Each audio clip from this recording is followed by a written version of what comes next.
Assalamualaikum warahmatullahi wabarakatuh. Waalaikumsalam warahmatullahi wabarakatuh.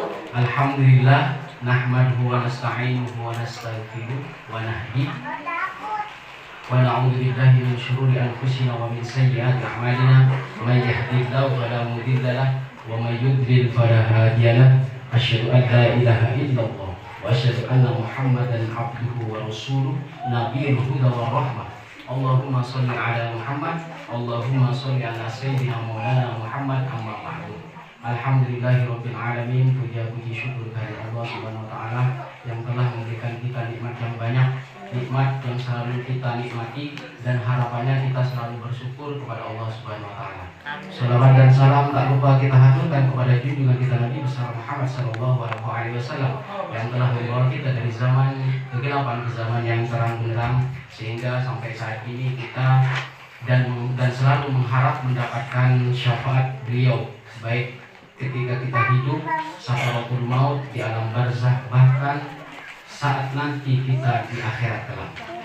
Alhamdulillah, kita akan pada malam ini akan melanjutkan kajian kita Bulughul Maram min Adillatil Ahkam karya Ibnu Hajar Al-Asqalani, yaitu kita akan melanjutkan di bab al-birru was-sillah.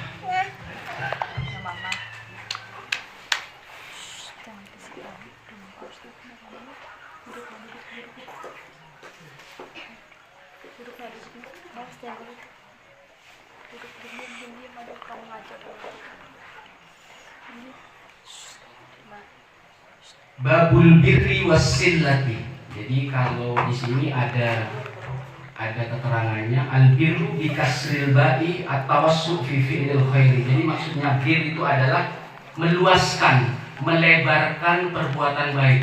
Jadi kebaikan itu harus dilebarkan. At-tawassu fi fi'lil khairi. At-tawassu itu berasal dari kata wasi'ah atau luas, meluaskan. Jadi kalau sudah luas berarti orang yang terkena kebaikan ini harapannya menjadi lapang, hati lapang, pikiran lapang, dan lingkungan kita akan menjadi lapang. Ini yang dikatakan al-birru. Jadi bisa dikatakan al-birru berkaitan dengan birrul walidaini. Ya apa? Apa artinya birrul walidaini? Jadi mengabdi atau berbuat baik kepada orang tua, ibu dan bapak kita. Wasillah, asillah di sini berkaitan dengan menyambung tali ikatan, tali persaudaraan. Asillah bisa dikatakan silaturahim. Jadi babul birri wasillah, kebaikan dan silah atau menyambungkan silaturahmi atau ikatan persaudaraan. An Abi Hurairah radhiyallahu anhu qala Rasulullah sallallahu alaihi wasallam, man ahabba ayyubsata lahu fi rizqihi wa ayyunsa'a fi atharihi falyasil rahimah.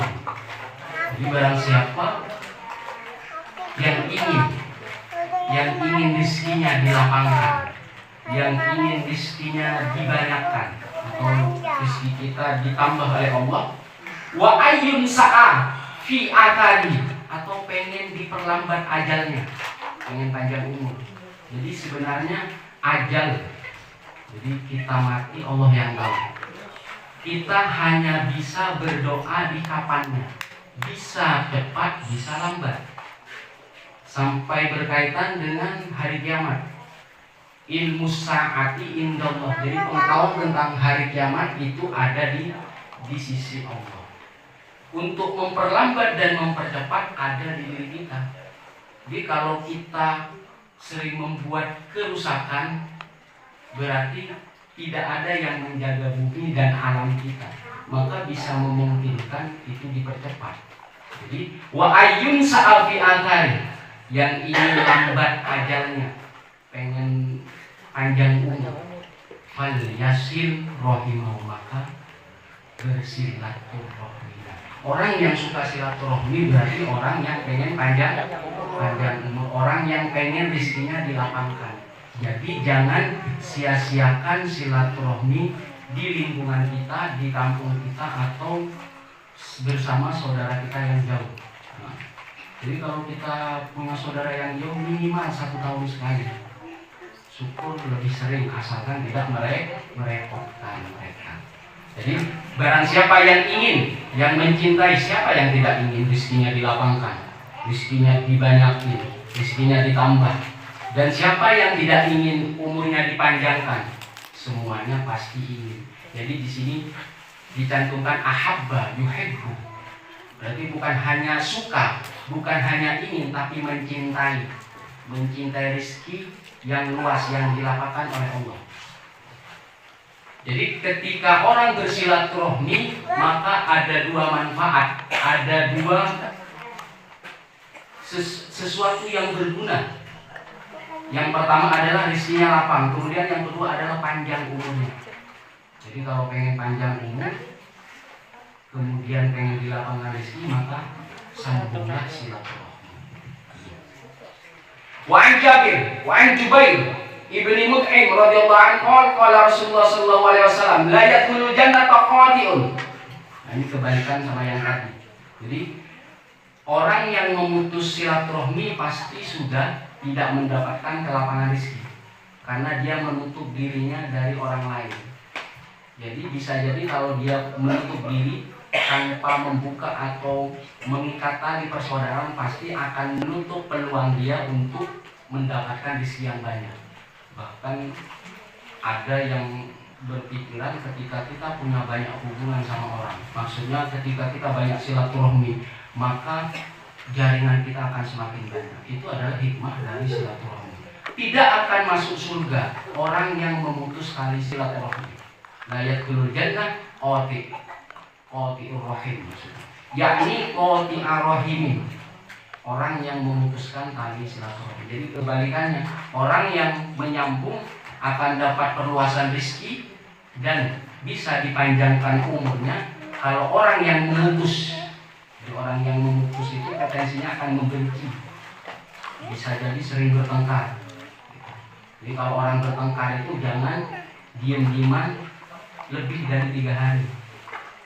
Selanjutnya, wa 'anil Mughirah bin Syu'bah radhiyallahu anhu anna Rasulullah sallallahu alaihi wasallam qala inna Allah harrama 'alaikum hukukal ummahat wa wa'dal banat wa man'an wahatin wa kariha lakum qila wa qalu wa kathratu su'al wa idha'atal mal. Jadi dari Mughirah bin Syu'bah, sesungguhnya Rasulullah SAW bersabda, sesungguhnya Allah harrama 'alaikum, jadi Allah mengharamkan atas kalian hukukal ummahat, durhaka kepada ibu-ibu kita.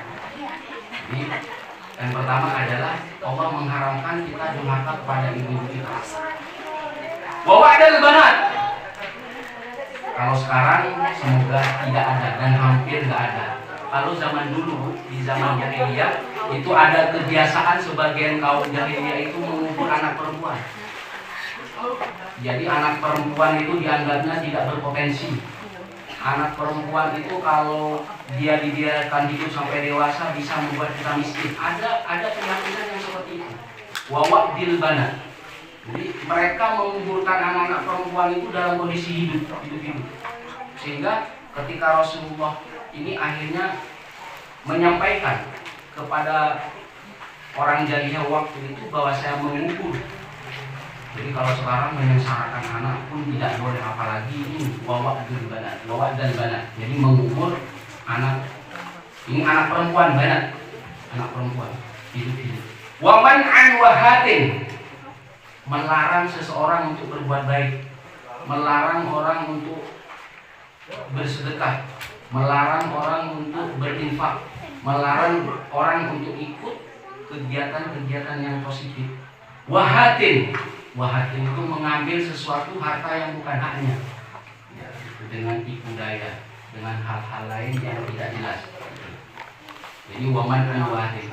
Wa kariha lakum qila wa qala, dan tidak dikehendaki bagi kalian qila wa qala. Katanya sering menggosip, katanya sampai penggosipan itu dia berpotensi kepada menghina orang lain, merendahkan orang lain dan meremehkan orang lain. Jadi seperti tersebarnya fitnah itu keburukan. Jadi wa kariha lakum qila wa qala, katanya itu bukan anak kandungnya, katanya tidak boleh. Jadi Tidak boleh kila wa qala, katanya dia mengatakan.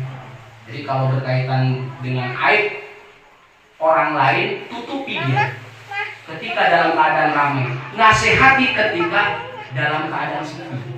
Jadi tutup ketika ramai, nasihati ketika sepi, sehingga nama baik dia terjaga. Wakatrotas soal. Jadi banyaknya bertanya yang tidak penting. Apa ini anak kandungmu? Ini anak dari siapa? Itu nggak boleh. Sesuatu yang akan memunculkan aib seseorang, itu nggak boleh. Wa idu'atal mal. Jadi menyia-nyiakan harta.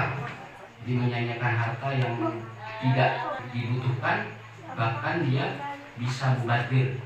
Sesungguhnya orang-orang yang berlebihan, orang-orang mubadir itu ikhwana saya, mereka adalah teman-teman setan.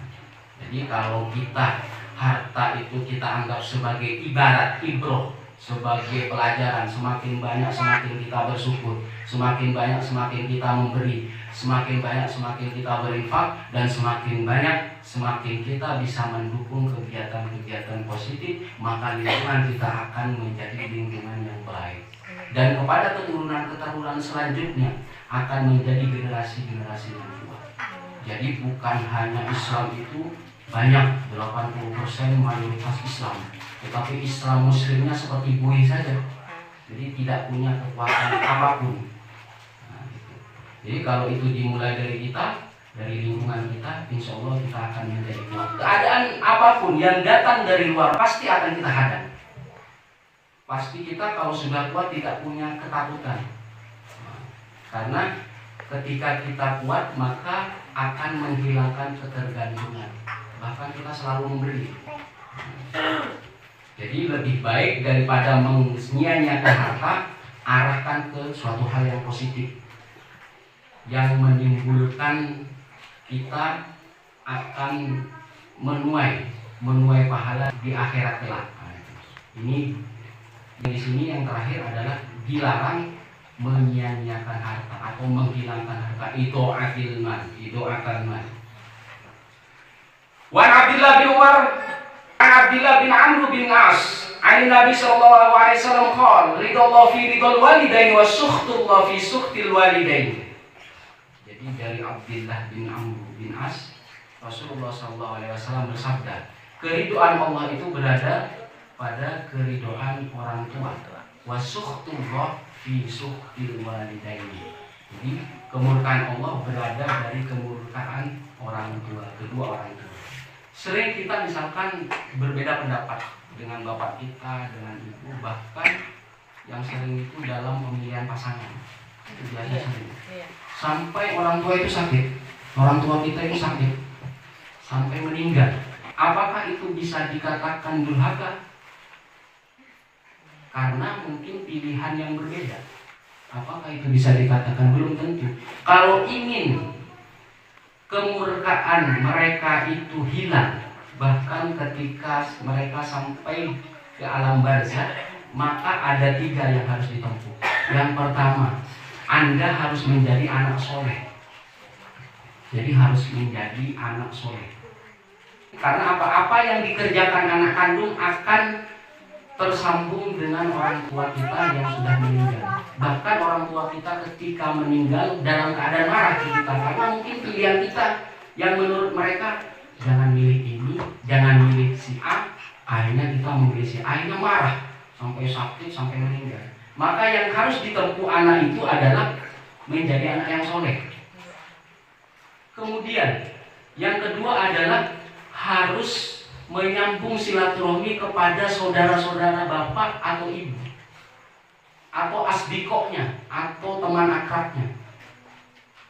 Nah, itu yang kedua. Kemudian yang ketiga, memintakan ampun bagi mereka. Jadi memintakan ampun agar apa? Agar kemarahan dia sampai meninggal itu hilang.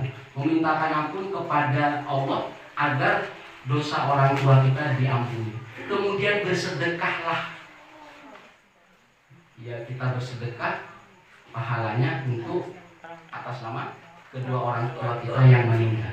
ini ya. Jadi kalau misalkan kita sering berbeda pendapat atau kita punya perkara yang mungkin antara anak dan orang tua itu berbeda, bahkan sampai marah, mungkin sampai bertengkar atau sampai sakit, kemudian sakit pikir karena pilihannya tidak sesuai, jadi tidak sesuai sama pilihan orang tua, maka 3 tadi yang ditempuh. Jadi anak soleh, kemudian bersilaturahmi kepada kerabat, saudara bapak dan ibu atau teman akrabnya, atau yang ketiga adalah minta ampun dan bersedekah untuk orang tua kita yang meninggal. Ini.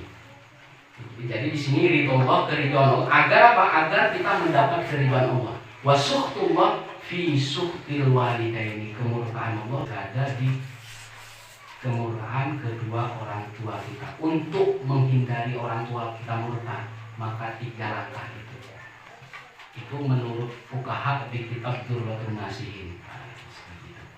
Selanjutnya, wa Anas radhiyallahu anhu Nabi sallallahu alaihi wasallam qala, "Walladzi nafsi biyadihi la yu'minu 'abdun hatta yuhibbu li jari ma yuhibbu li nafsihi."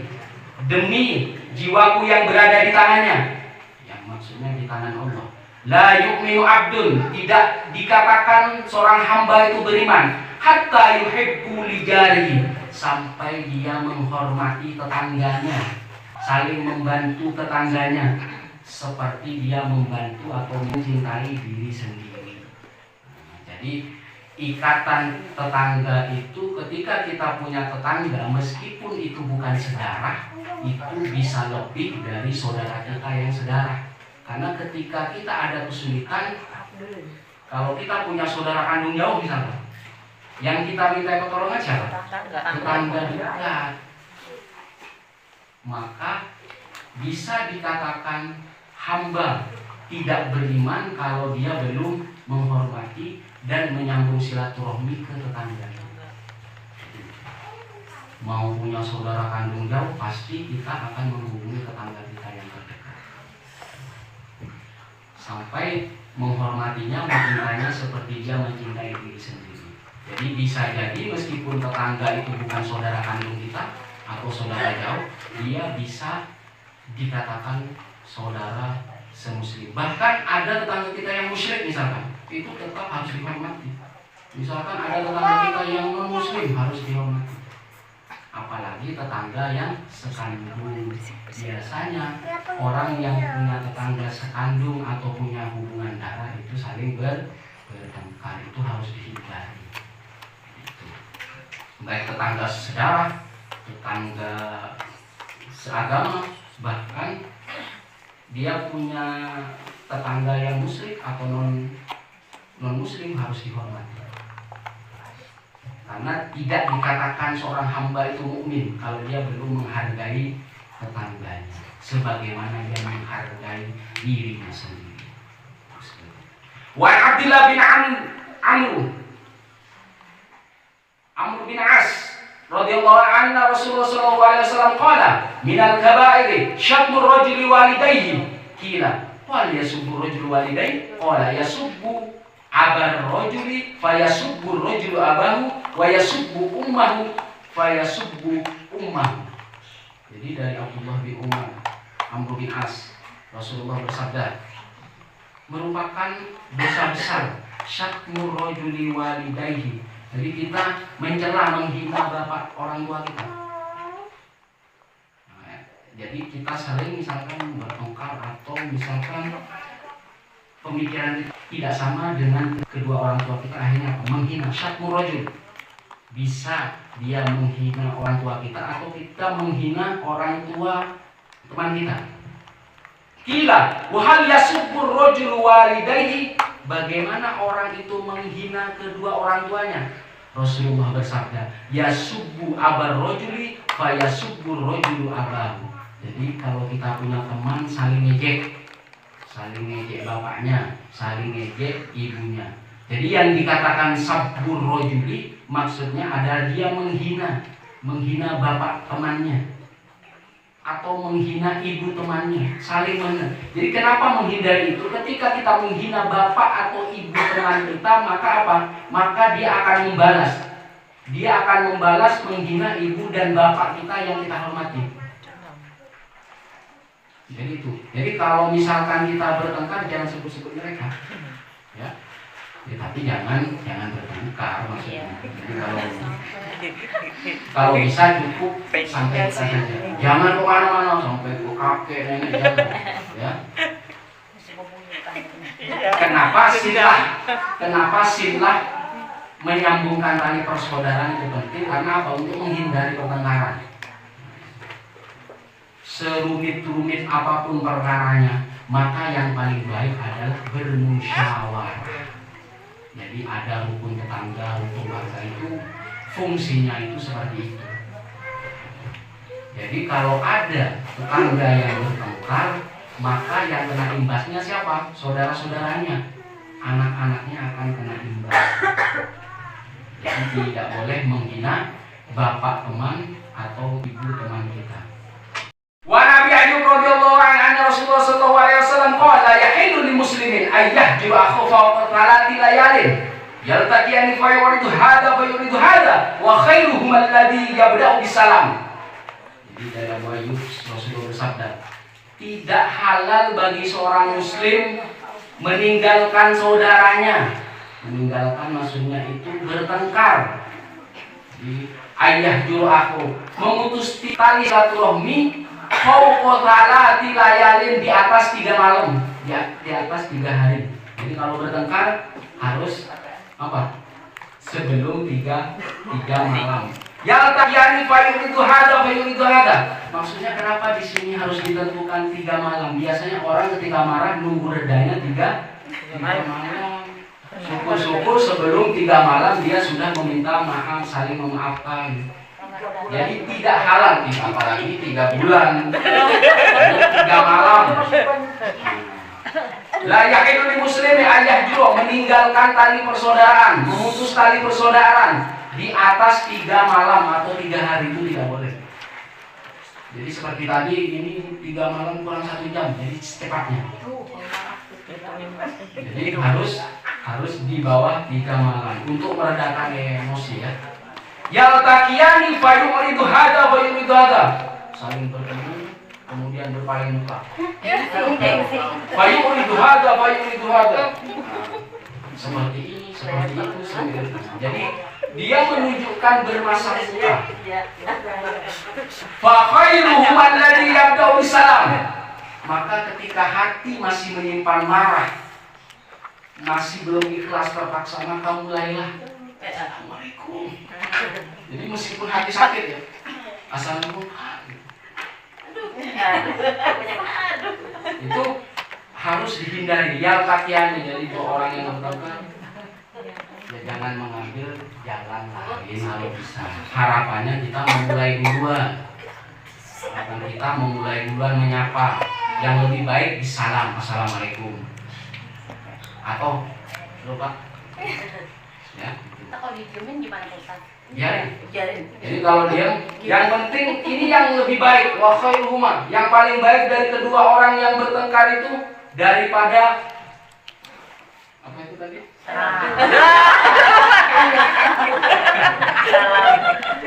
Daripada orang itu bermasam-masaman atau dia berulang durja.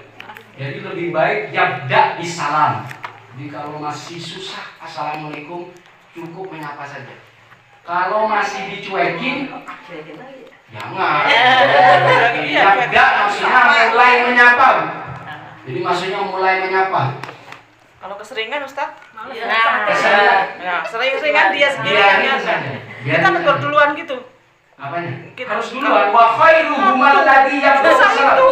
Yang lebih baik dari mereka berdua orang yang memulai salam duluan, orang yang menyapa duluan.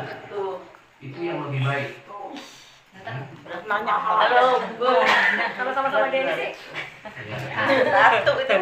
Ini keterangan di sini fauqatalati layal 3 hari waktunya, 3 malam. Jadi untuk meredakan emosi kita.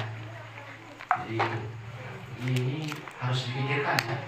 Jangan sampai lebih dari 3 malam. itu dosanya besar ya Pak? Besar. Karena efek ketika kita sudah membenci seorang atau kita efek dari kita bertengkar, pasti selanjutnya akan negatif. Dia bermain ke tempat lain pasti akan membicarakan hubungan dia. Itu terus begitu. Akhirnya lingkungan kita menjadi sempit. Di sana ada itu. Jadi lewat muter. Di sana ada itu ke kiri. Jadi sempit. Sudah ada dia. Assalamualaikum. Meskipun kita dicuekin, biarin aja. Membuktikan bahwa dunia kita, lingkungan kita lebih luas daripada kita. Itu harus seperti itu.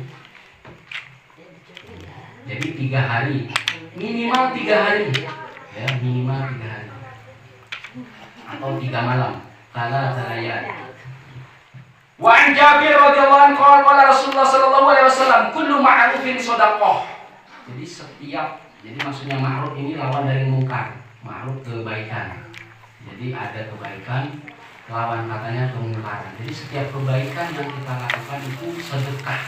Sedekah itu bisa diartikan kita membenarkan apa yang diperintah Allah, apa yang diperintah Allah dan Rasulnya, membenarkan. Karena dikatakan di sini kullu ma'rufin, setiap perbuatan baik itu sama dengan sedekah. Wa Abi Dzar radhiyallahu anhu qala Rasulullah sallallahu alaihi wasallam la tahqirunna minal ma'rufi syai'an, la tahqirunna minal ma'rufi syai'an walau antalqa akhaka biwajhi talqin. Jangan meremehkan, jangan menganggap enteng perbuatan baik seseorang sedikit pun, meskipun kita anggap perbuatan baik itu sepele. Jadi kalau orang sudah niat baik, itu jangan sampai kita menghinanya.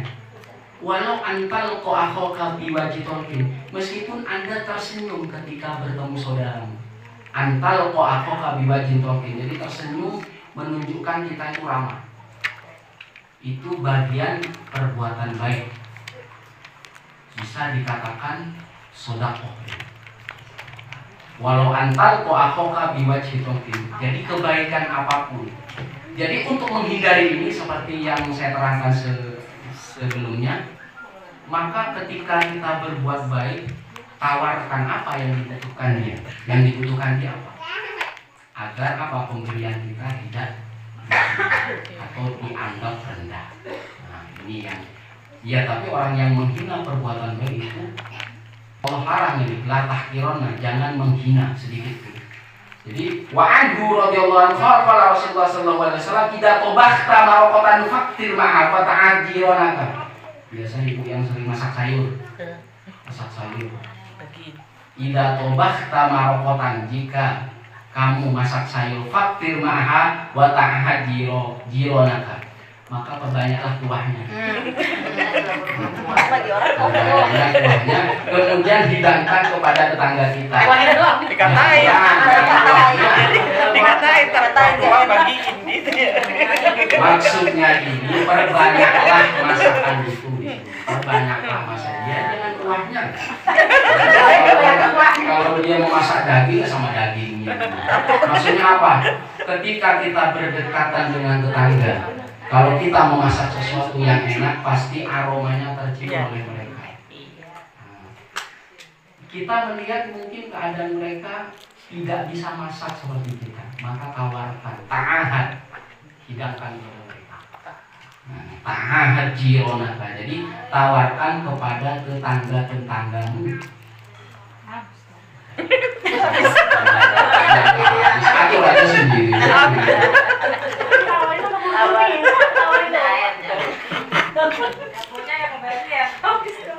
Atur, kalau masalah itu atur aja sendiri. Wa an Abi Hurairah radhiyallahu anhu qala Rasulullah sallallahu alaihi wasallam man nafasa an muslimin kurbatan min kurabi dunya nafasallahu anhu kurbatan min kurabi yaumil qiyamah. Wa man yassara ala muslimin yassarallahu alaihi fid dunya wal akhirah. Wa man satara musliman satarallahu fid dunya wal akhirah. Wallahu fi auni 'abdi ma kana 'abdu fi auni akhihi. Jadi dari Abi Hurairah, Rasulullah SAW bersabda, man nafasa, nafas. Biasanya orang yang bernafas itu apa? Sesak pikiran. Itu menunjukkan orang itu susah, kesempitan. Ya kan? Astagfirullah. Nafas. Menafas, barang siapa yang melapangkan nafas saudaranya muslim dari kesusahan, yang membebaskan mereka dari kesusahan dunia. Nafas an kurbatan min kurubi yaumil qiyamah. Ketika seorang muslim membebaskan kesusahan saudaranya yang muslim, maka Allah akan membebaskan dia dari kesusahan di hari kiamat. Jadi maksudnya membantu semampu kita, membantu semampu. Nafas sempit. Jadi ketika orang ada kesusahan pasti sempit, pikiran sempit, nafasnya juga akan cepat dia sempit, kayak sempit. Nafas maksudnya bukan sakit, nafas.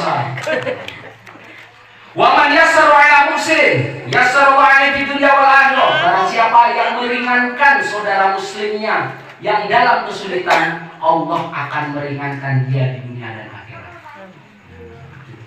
Jadi kalau punya tetangga, punya saudara kita yang dia dalam kesulitan, maka bantu dia semampu kita. Waman satara musliman satarallahu fi dunya wal akhirah. Barang siapa yang menutup aib saudaranya yang muslim, maka Allah tutup aibnya di dunia dan akhirat. Seperti yang tadi.